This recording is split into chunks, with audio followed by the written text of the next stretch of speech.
நீங்க இறைவனை நம்புங்க, நல்லதா இருக்கும், சுகமா இருக்கும் அப்படின்னு சொல்லும்போது, அதுக்கப்புறம் அவங்க கிட்ட பேசினதுக்கு அப்புறம் நமக்கு ஒரு நம்பிக்கை வரும் இல்லையா?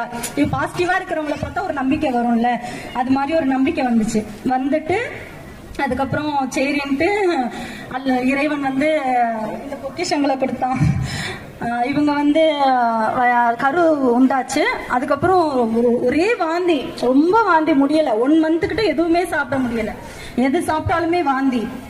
சரின்ட்டு அக்குபஞ்சர் பார்க்கலாம் அப்படின்னு போகும்போது அவங்க என்ன சொன்னாங்க, அவங்க பார்த்துட்டு இப்படியெல்லாம் வாந்தி இருக்காது, மாங்காய் சாப்பிட்றவங்க யாருக்கும் வாந்தி வராதுங்க அப்படி இருக்கும்போது எல்லாத்திட்டையுமே சொல்லியாச்சு. எங்களுக்கு வந்து போகன் அப்படிங்கிற பேர் தான் நாங்கள் வைக்க போறோம் அப்படின்னு.